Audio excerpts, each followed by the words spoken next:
gotta have faith, faith, faith. This is about Trump and expressions of faith in public. It is core to America. Don't pass this. Don't miss this, patriot. If America denies Christ, America is over. Welcome to Doug in Exile. This is where the happy patriots are. I just started watching all the weekend's news go, and suddenly faith is coming up from the mouth of Trump and JD Vance. And so anytime people start talking faith, I'm interested because I believe it is the core of everything. Here's Trump back on the campaign trail about American faith. Watch this. When I return to the White House, I will once again aggressively defend religious freedom in all of its forms, and many forms, but we will defend it in every single one of its forms. We will protect Christians in our schools, in our military, in our government, in our workplaces, in our hospitals, and in our public square. And Trump has done that. He has protected Christians in hospitals, in the military, in the public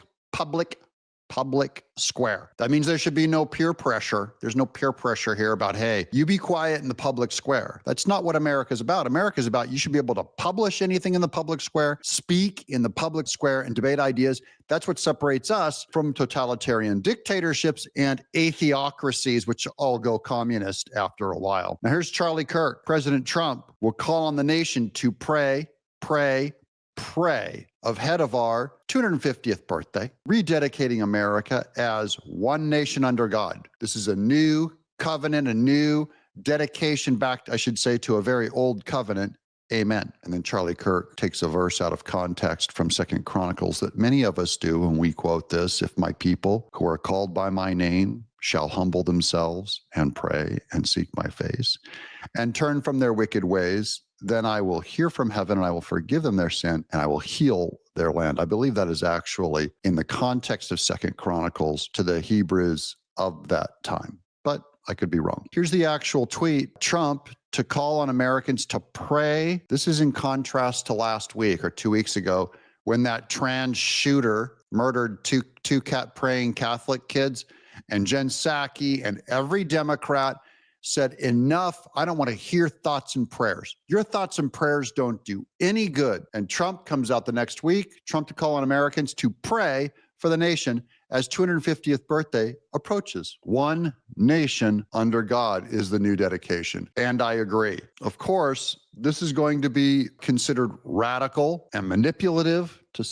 for Trump to simply acknowledge that there's a God above him. These are the Democrats already calling him, they called him a Nazi. We're going to get into the Nazis in a second. They imply that Trump is like 1930s Germany for bringing the National Guard into Chicago and Washington, D.C. Doing it again to distract. He's doing it to score points with his base, but it is just, it's obscene. This isn't what America is about. This is what the Soviet Union was about.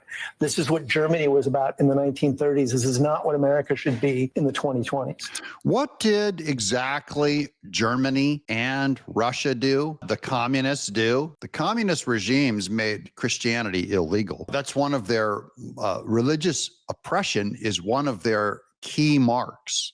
I'm just going to read you a few facts here about when Hitler took over Germany, it was 93% Christian or people of faith. Did you know that? 93%. By the way, many of them voted Hitler into office. So what happened? What happened? Merely wearing a Christian cross isn't enough. Merely declaring yourself, we're moral, we're good, we dig that God guy. That's not what does it. Okay, that does not keep totalitarians from taking over your country. And the biggest danger to America in modernity has been the Marxist, satanic, Democrat, woke takeover of America that got completely smashed by Trump. That is, if Kamala Harris won, we would be in deep satanic trouble. And many Christians sat by and just let it happen. They let these Democrat woke take over our schools, transing our kids, and they just kind of watched as it all went by. And Christians are called to fight. You're called to resist. You're called to correct the world, to take down strongholds. So Hitler, 1933, shortly after coming to power, the Nazis supported the, quote, German Christians movement, a pro-Nazi faction within Protestantism that sought to create a unified Reich church. So see, if you unify with an evil government, not a good government, but that was an evil government under Nazi Bishop Ludwig Müller, this group promoted positive Christianity. Anytime you put a hyphen on Christianity, you don't need it, which emphasized Aryan racial purity. See, there's the big tell. And I've seen some Presbyterians today talk about racial purity. I'm like, you guys are nuts. That's not Christianity, son. Racial purity, my butt. Rejected the Old Testament as Jewish. So see, again, there's always an anti-Semitic, anti-Jew part of it. And aligned Jesus with Nazi ideals. See, everyone wants Jesus on their side. Portraying him as an anti-Semite fighter against Jewish materialism. That was Hitler. The right church attempted minor restrictions, such as banning the Old Testament from services, and Democrats banned the Old Testament from being displayed in, like, Texas, in our state capital. So again, I'm going to go back to that guy that was just on CNN. Who acts more like Hitler? Who's banning the Old Testament in public places? Democrats. And requiring pastors to swear loyalty to Hitler. That was what they did to pastors. And pastors that just were silent from the pulpit and didn't fight it, which is what is the peer pressure against the church, is you be silent. Don't talk politics. Don't ever degrade Biden or Kamala Harris from the pulpit. Heaven forbid promote Trump from the pulpit, though Trump is saving kids' lives. That's what I don't get with a pastor. A pastor won't promote Trump, who's saving children's lives. Okay, he'll go like, we can't weigh in on that. However, we're going to be pumping clean water for Africa. They'll shout that from, the pulpit all day, to get what, 140 people clean water in Africa? And you won't go from the pulpit and say, Trump, pray for Trump. He's saving 20,000 missing children, victims of sexual abuse. If your pastor won't do that, well, that's how this stuff happens, is you remove Christianity from the public sphere. And this is exactly what happens. I'm going to continue to make my case. Here's on the trans issue. This guy, you don't tell children they could be born in the wrong body. Why is that? Because they are children and they will believe you. Now that's from 2020. And that's exactly why the left started telling kids you could be born in the wrong body. But it's also why they removed prayer, Pledge of Allegiance, Bible teaching from kids in public schools because they might believe it. So they only allowed their messaging, which is gay, gay, gay, 100% gay. And global warming, 100% global warming from the schools, indoctrinating them all day, because you have to indoctrinate this stuff because it's not true. Here's more on the madness in public. Here's libs of TikTok. This is a actual Lancaster Telegraph article. Woman jailed after exposing herself to a group of children in the park. What did she expose? It occurred on July 18th when the defendant of Game Street, Great Harwood, was walking in Williamson Park in Wyersdale Road. A child was playing on the monkey bars at the park and saw Mart holding her penis and wiggling it at her, as she immediately told her friends and father. And the news reports this as a woman exposed herself to children. She was showing her penis. This is the madness, insane indoctrination that the media is part of. The Democrat Party believes all that garbage is the Democrat Party, is what Kamala Harris was pushing. They're still pushing it. They can't get off it because they have to make you into a madman, a mad person. Here's Elon Musk. He's having some interesting thoughts. I believe he could be coming to Christ here. He's starting to ask the tough questions. Elon Musk, we cannot understand the true nature of the universe unless we question deeply, he says. Actually, you don't have to question deeply. You have to be open to the right answer. You have to remove that materialist, atheistic block to the right answer. Because the true nature of the universe is there in Genesis. My pastor did a sermon on this, or Sunday school yesterday on this, that God, in the beginning, God, he spoke, universe came into existence, and he was hovering over the waters. That is, God is separate from the creation. He forbid us from worshiping the creation. You cannot worship your money. You cannot worship your job. You cannot worship some of you are very close to your pets and animals. You cannot worship them.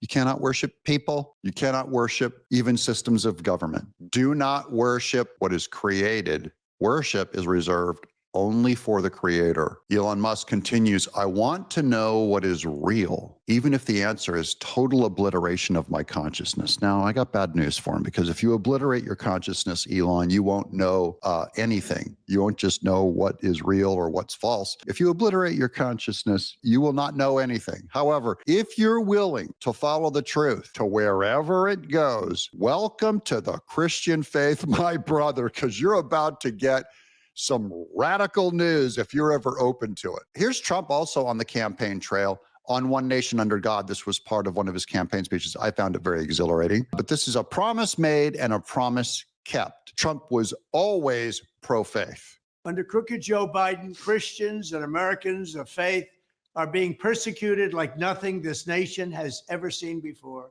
Catholics in particular are being targeted, and evangelicals are surely on the watch list as well. This is what we were spared, guys. So if you're a Catholic or an evangelical or a Protestant, pray and thank God that this happened. This man became president. I don't think we deserve him, frankly. I think we dodged a bullet. Not only did Trump dodge a bullet, we dodged a bigger bullet. Kamala Harris, there would be endless worldwide bloodshed, evil promoted. And some of our pastors didn't have the halls or the Christian conviction to say, vote for this guy, guys, to end, because we're for good works and we want to end a world of hurt. Over the past 3 years, the Biden administration has sent SWAT teams to arrest pro-life activists. True. The FBI has been caught profiling devout Catholics as possible domestic terrorists and planning to send undercover spies into Catholic churches, just like in the old days of the Soviet Union and Germany. If you guys have been watching this show for a long time, then you know that I already followed Trump's faith journey. I'm not saying he's a hardcore Christian. I still hope he's repenting, but this show is a warning. Really, this isn't for Christians, because Christians, you guys are already in the boat. This is for the people on the border, in the middle, who haven't made a decision, my atheist friends, my people out there who are patriots, and you want to know the case why. If you remove Christ from the land, you don't get atheocracy, you don't get libertarian, open, do no harm, don't judge. You don't get that. You don't get a liberal society. You get a Muslim totalitarian society because they know what they believe. You can't fill that vacuum of unbelief it doesn't remain neutral, and people don't remain unbelieving. Some other bigger group that know what they believe will come and take over. Here's Canada dealing with that issue right now. Is Islam protected, and yet criticism of Islam is regarded as somehow dangerous? Because we fear Islam. Islam is the dominant cultural force right now. Right now, the West has an identity crisis. We don't even know what our laws are going to be. We don't know what our values are. We've kind of rejected Christianity. We've rejected Christianity, you dummies. What are you doing? That was what the entire Western civilization is built on, okay? And yeah, we're kind of, I don't know if we even abandoned it. We just never fought for it. We're kind of quiet. We're manners, too many manners, guys. We need to take on some of Trump's mannerisms in the church. We're erasing our statues, tearing our history down, changing our anthems like we have in Canada. We have an identity crisis. Islam knows who they are. They know what they want. They want a global caliphate. And so Islam is dominating the Western world. And right now, this is just an inkling of what the future is going to look like. They're still a minority in Western countries. And while all these people will tout open borders, multiculturalism, as soon as Islamists become over 50% of your population, you will see your country looking exactly like any Islamic nation in the world. And suddenly the LGBT activists won't be as happy about this open borders situation. LGBT activists will be thrown off the top of buildings. That's your big win. Same with atheists, because Islam won't have atheists. They won't have liberal secularism. Christianity might tolerate your liberal secularism and freedom. Islam will not. So the question is, who do you trust? Who do you want in charge? There can be no atheistic regime in America. It won't work. It won't stick. Here's an interesting interview that JD Vance, I'm going to end on this, did, where he's giving credit to his faith that he learned from his backwoods not atheist, but redneck Christian upbringing. I never take this for granted, right? When I sit in the Oval Office with the President of the United States and we're on the call with some foreign leader, I constantly remind myself, I wasn't supposed to be here. I'm here by the grace of God and a lot of really good relatives, people who stuck by me. And you ask, how did I get through it? I think that the one thing that really helped me, I'll say two things. First of all, I was always a person of very strong faith. And I was raised by a grandmother who, we didn't go to church a whole lot, but she prayed every day. She read the Bible every day. And she gave me this sense that there was some purpose to this. We might not understand it. God works in mysterious ways, but there was some deeper meaning to what we were experiencing. And that gave me the perseverance to go through it. You get the perseverance. She read the Bible every day and prayed every day, even if they didn't go to church that often, though I'm all for going to church too. That's J.D. Vance. That's our next president, on good footing. Read your Bible every day, pray every day. Even if you can't make it to church, you ought to make it to church. But J.D. Vance is saying that's what got him through that incredibly rough upbringing, is praying to God, putting your faith in God is a foundation to America. It is not optional. It is not added on. And he said this was first of all. It is primary, not secondary. I'm Doug, In Exile. Subscribe.